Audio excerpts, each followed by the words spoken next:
নমস্কার বন্ধুরা, কেমন আছেন আপনারা সবাই? আশা করি খুব ভালো আছেন। বিউটি কিচেন আর ব্লগ চ্যানেলে আপনাদের স্বাগত জানাই। আজকে বানাবো ঘরোয়া পদ্ধতিতে ফ্রায়েড রাইস। খুব সহজ পদ্ধতিতে, ঝরঝরে, একবারে অনুষ্ঠান বাড়ির মতো। প্রথমে সব রকম সবজি সরু সরুভাবে কেটে নেব। কেটে নেওয়ার পর ধুয়ে কাটলে ভালো হয়, তাহলে আর পরে ধুতে হয় না। কাটার পর চালগুলো সিদ্ধ করে নেব 10-15 মিনিটের মতন, এবং চালে আস্তে আস্তে আমরা গোলমরিচ, গোটা গরম মশলা, এলাচ, লবঙ্গ এবং সাদা তেল দিয়ে দেবো। 10-15 মিনিট পর সেটা যখন ফুটে চাল একটু নরম হতে আসবে, তখন বন্ধ করে দেবো এবং তারপর ছেঁকে নেব আমরা পেঁপেতে।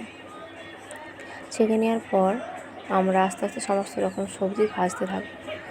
বিট, গাজর, বিনস, সমস্ত রকম ড্রাই ফ্রুট, সমস্ত রকম আস্তে আস্তে ভাজতে থাকবো, এবং আস্তেভাবে সেগুলো যখন ভাজা হয়ে যাবে, ব্রাউন কালার হয়ে যাবে, তখন তুলে নেবো ছেঁকে। তারপর আমরা সমস্ত রকম উপাদান আস্তে আস্তে ভাতের ওপরে দিয়ে দেবো, যে চালটা থাকবে সেই চালটার ওপর দিয়ে দেবো। দেওয়ার পর আমরা চিনি যেমন পরিমাণ চিনি দেবো, মিষ্টি যেমন খাবো আর কি, সেই মতো অনুযায়ী চিনি দেবো, এবং আস্তে আস্তে নাড়তে থাকবো যাতে ধরে না যায়, এবং সামান্য নুন দেবো।